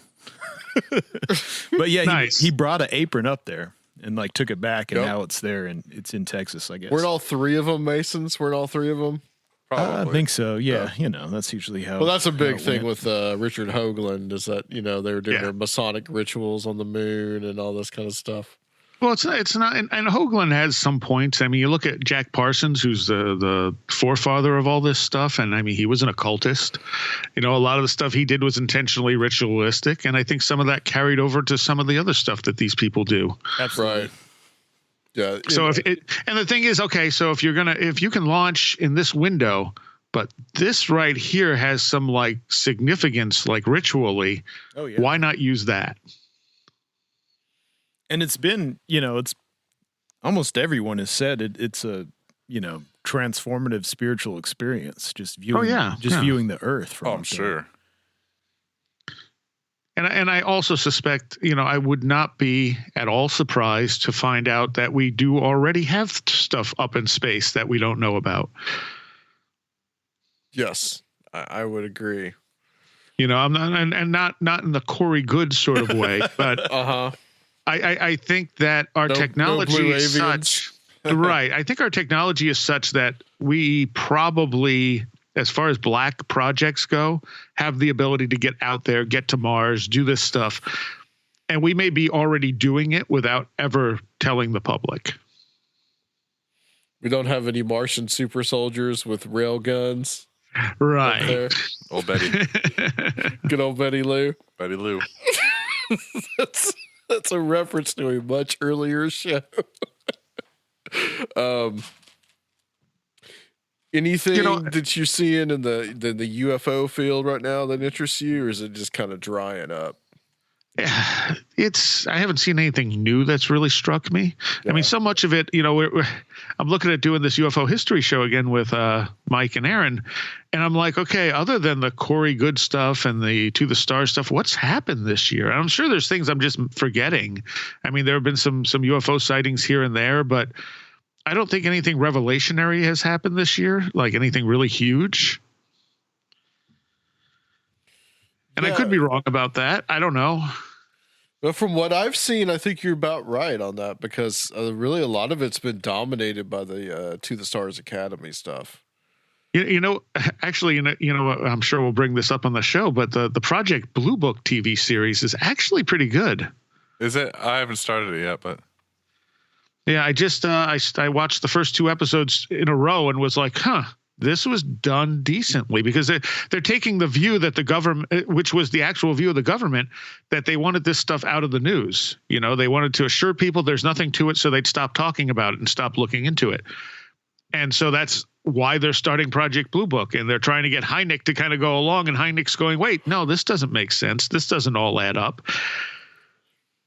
And Hynek, if I remember right, did get on board with them for a while, but then eventually kind of split from their view of things. Yeah, he did. So it'll be interesting to see where that goes. I know Valet was upset with him in certain times for going along with their explanations, which were clearly not reflective of what actually happened. Well, a lot of people were criticizing the show because they saw that still of him looking at the alien in the vat. Is that? I haven't seen that yet. Okay. See, that's what people were criticizing and say like that never happened to Hynek. He never saw dead aliens. Right. That's what you think. I mean, it's fictionalized. It's definitely fictionalized, but it's fictionalized in a way that's actually good so far. As far as the first 2 episodes go, like the second episode was yeah, things always run away when I try to think exactly what they are. The thing in West Virginia that Flatwoods Monster. Thank you, the Flatwoods Monster. Yeah. But if I remember the description of the Flatwoods Monster, it came across as very mechanical. Yeah, robot-like. Yeah, and in the TV show, it was more of a giant monster. Okay. So they fictionalized it, like I said, but they're basing it on actual events. And what's kind of neat is at the end, they tell you the events that that the episode was based off of. I'll have to find a way to check it out. I don't have the History Channel. So it's surprisingly good, because when I first saw it come on, I thought this is going to be nonsense. This is going to suck. And then I'm like, it's not bad. I kind of like it. And that's, and that's one of the things that skeptics will point to. It's like, well, Project Blue Book, debunked all of this. And it's like, okay, so let's look at Project Blue Book. And kind of like Building 7, Project Blue Book was not there to discover what's going on with UFOs. Project Blue Book was created to prove that UFOs were not a thing to be concerned about. Like it wasn't an open sort of thing, just like Building 7, just like NIST was told to find out how Building 7 collapsed due to office fire. Project Blue Book was sent out there to debunk this stuff, not to take an honest look at it. And what they came back with at the end wasn't that this stuff isn't real, but their official report said these things present no threat to national security. Right. Yeah, that's what all they said. Yeah, that's true. And they couldn't explain all of them. And some of it because they didn't have enough evidence, and some of it because they couldn't come up with any kind of rational explanation to explain the encounter. Yeah, because they really wanted to assure the public. That was the main reason. Right. They wanted people to stop paying attention to this stuff. Yeah. They were a PR, basically a PR event for the Air Force. And now, and since then, I think they've just decided they'll use the UFO phenomena to hide things. Yeah. See, that's still my theory about the TTSA, about Tom DeLonge and all that. At least in part, yeah. I know there are those that would disagree with that, but yeah, that's how I kind of feel. And then you had, was it last year? This might have come out last year, where they said that some of the UFO sightings in the 1950s with this test craft. Yeah. The high altitude test craft. And, you know, the media response was to say, well, the Air Force has confirmed that all UFO sightings in the 1950s were this test craft. And it's like, that's not what they said.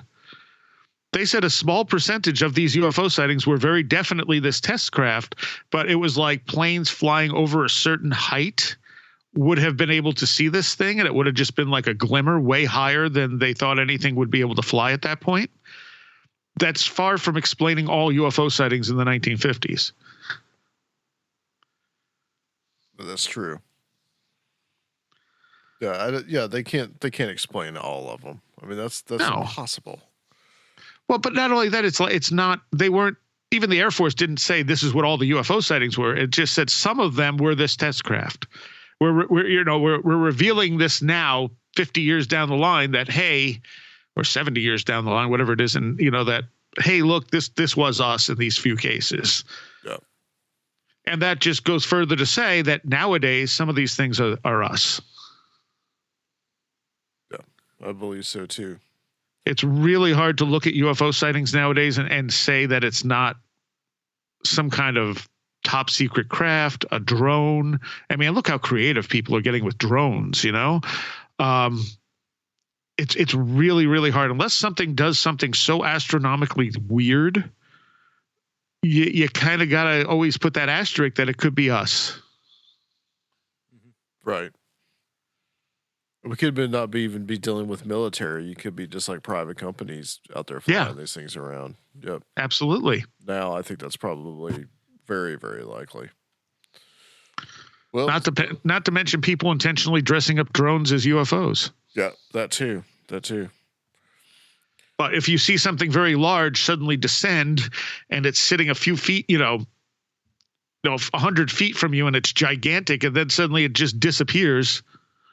All right, you might have something there. Which you have seen? Well, mine didn't disappear. It just kind of flew over you. No, it never flew. It was just over the lake when I saw it, and then it kind of slowly dropped down. Oh. But that doesn't fit anything that would qualify as a test craft because the thing was gigantic. So it's like a USO. Sort of, but I never saw it go into the lake either because it dropped below the tree line, which is how I realized how big it was. Wow. And that whole lake has a fault line running underneath it and is known for UFO sightings. So, which one of the lakes is that? Cayuga, the one that has Ithaca at the bottom. Okay. Yeah, those lakes are huge, man. Yeah, they're big. They're long. Yeah. Like fingers. Well, Seriah, it's been awesome, man. Thank you so much for coming on. This has been been a real pleasure, just like having a one-on-one with you. Anytime. Yeah, absolutely. I really appreciate you having us on there as well. Oh yeah. It's always absolutely. Round tables. I very much enjoy that. Oh yeah. Well, tell people where they can find Where Did the Road Go? WhereDidTheRoadGo.com. Easy enough. Yes, it is. Everything is linked there. So except for the Reddit, I just started a Reddit, but I have to put that up on the page as well. But yeah, everything Where Did the Road Go connected is WhereDidTheRoadGo.com. You got Facebook group, Facebook page, YouTube channel, Twitter, all that good stuff. Everywhere. And of course, if you like metal, check out thelastexit.org. Yep. Which I've got. I got to sit in on a little bit of that. When I was there. But you were tired. Oh yeah, it was it's like you had driven a long time from early in the morning or something. He's not a metalhead either. If you ever come out again, I'll see if I can get Spazar there. Oh yeah, awesome. Yeah, they're in Ithaca, right? They're from there, right? Yep. Yeah. Oh man, they're really good. Yes, really they are. Band. I was going to say something else too, and I forgot what it was. I don't know. It's gone. Slithered away. All right, Seriah, thank you so much. Stay on the line for us. We're going to close out this section. We'll be back to close out the show on Conspirinormal.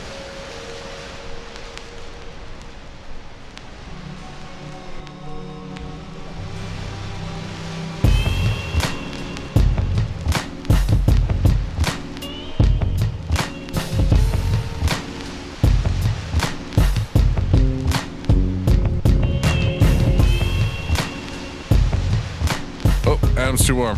I'm gonna bring us in. Welcome back, everybody. That was awesome. I love having Seriah on. Yeah, that was great. Man. It has been way too long since we've had just Seriah on the show. Yeah, by himself. Yeah. Right. I mean, by far, I think Where Did the Road Go is my favorite podcast. Yeah, he can just riff on anything. Pretty much religiously listen to it. And like I said, I mean, I've been on there a lot. Surfiel's been on there, I think, a couple of times with us. On the news now. So we get you on there too, Rob. Never been. So we got, who we talked to? Was it Red Pill? And one like time was you, me, and Red Pill. I think Ren was on there too. I think he's always there pretty much, yeah. Yeah. So he's just got a revolving cast that he and they're all that he uses, and they're all pretty much like our friends too. So Road Road Go is pretty much like a sister show, really, to us. Yeah. You know, the way I feel about it. But was there anything that you guys wanted to kind of bring up this week? And these like events in the world or anything that's going on? Or You know me, I'm completely unplugged. I think that's actually a good thing, Rob. I honestly, there's nothing out here for you. Yeah, there's so much going on that. And it, in the news, we were talking about this at dinner, like how what are you saying about how the news cycle has to now keep up with social media and with the internet? Yeah. See, I'm too busy trying to figure out what's going on with the world and the universe in general. I can't focus on like this week's mad, crazy, whatever fad thing to be upset about or whatever. Yeah, that's exactly what it is. Yeah, there's no more fad anymore. It's not like, oh, the crazy new thing that's happened on the internet. It's all just like, what do we need to get upset about now? What do we need to fight over now? What thing do we need to quibble over and pick to death? And I'm kind of referring to a certain event, but I'm not going to say what it is. But how many videos do we have to watch from several different angles to see exactly what happened?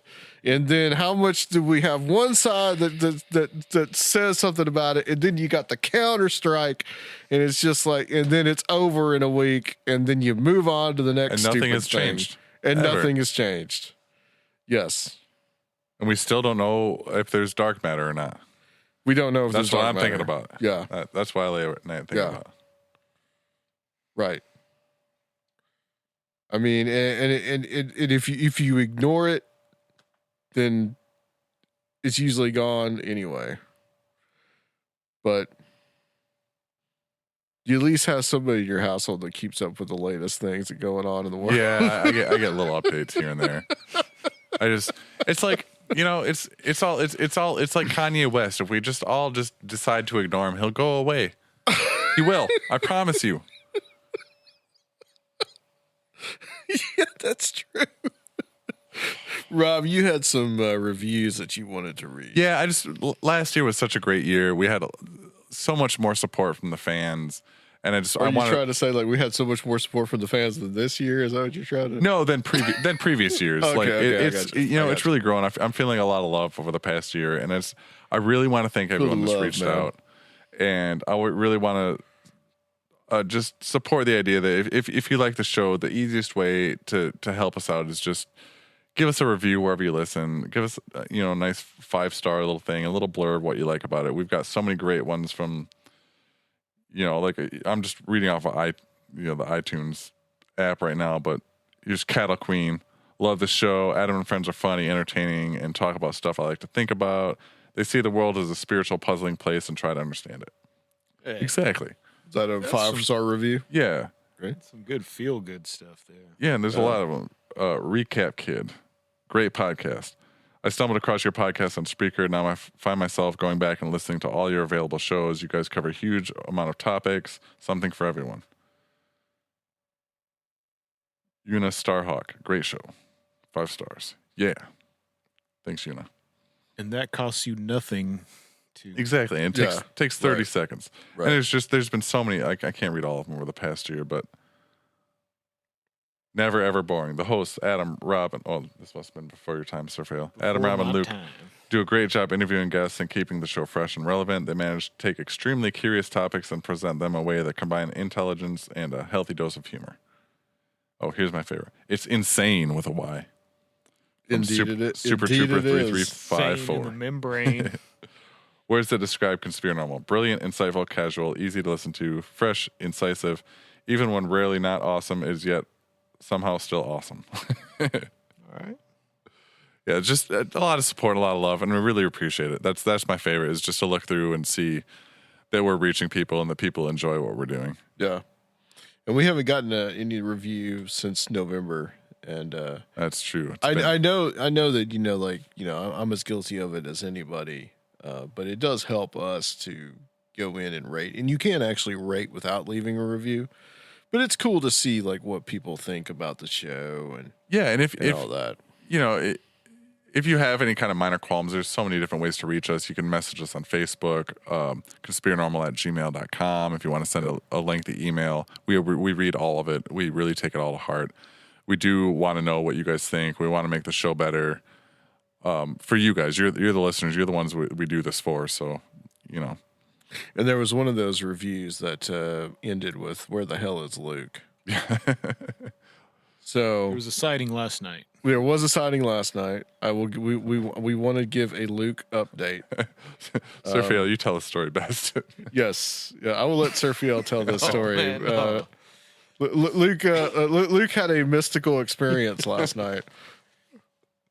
Yeah, so he was showing it to you first. Luke was attempting to film one of these bands that we were watching last night, and something was going on with his camera. He had it turned to the side to get the wide view, but he wasn't seeing the same image that he was videoing on the stage versus what was on his screen, and he was like perplexed and just started looking at us. And I was off to the side. He was talking to Adam and like, "What the hell, man? It's not it's something else." And I'm like, "What?" And I walk over there and look, and he's like, "Man, it's a different show."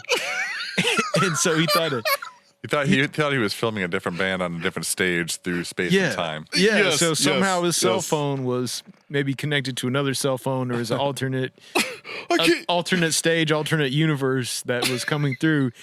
But I had to point out to him that unfortunately it was just on the front view. Yeah. And it was actually filming behind him. There's some lights behind him over by the bar that appeared that it could be a stage. I will point that out, that the bar in this place we were at is not really much of a bar. It's more of a little stand. So he's like, it's a different show. So it looks like it's a stage, and it's like, and there weren't as many people obviously by the bar as there were when the band was playing.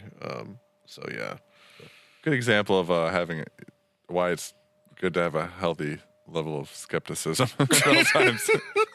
but Luke looked like, it's a different show. I don't know what's going on. What's happening right now. He was freaking out. Yeah. He was a little inebriated, but Yes, just slightly. All right, Rob. Well,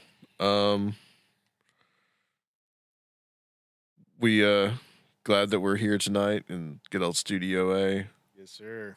I think we're gonna miss you the next few episodes. Yeah, Something I'm gonna like be that. off for a little while. I got a lot of stuff going on with the band, Cobra Kai 80s party band.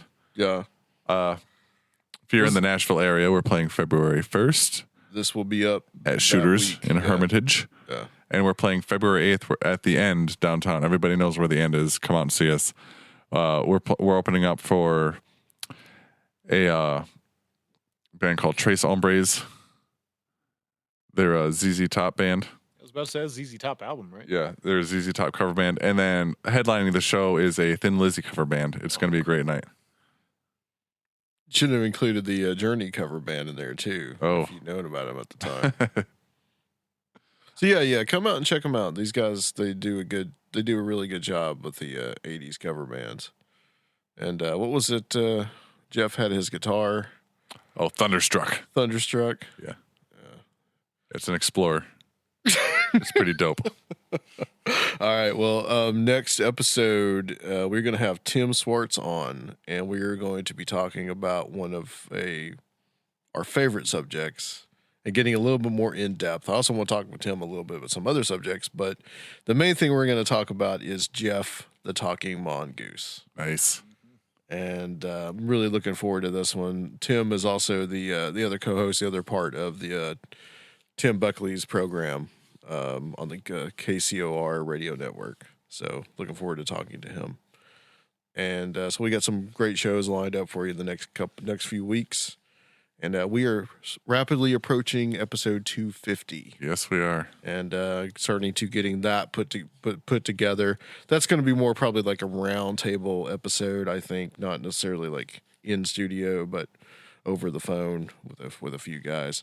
Rob, if you could tell everybody where they can find us and find our Patreon if they would like to support the show. Yeah, we've got a lot of support out there, but every little bit helps. You know, it costs a lot of money to do what we do, and we do it out of the kindness of our heart and because we love to do this. But web hosting and all that, it all costs money, and we appreciate all of you guys out there. If you want to contribute to the show, you can do that at patreon.com/Conspirinormal. There's different tiers. We got a lot of bonus episodes up there. There's some Conspirinormal wallpapers. We still have t-shirts for that tier. And if you want to help support the show, but you don't want to spend any money doing that, a great way to do that, like I said before, is just a 5-star review wherever you listen. Or just tell your friends about us, help share the love, spread us on social media, like us on Facebook, that kind of thing. It all helps. So thank you to all of you that are already supporting. Absolutely, guys. We'll join us next week. We return on Conspirinormal.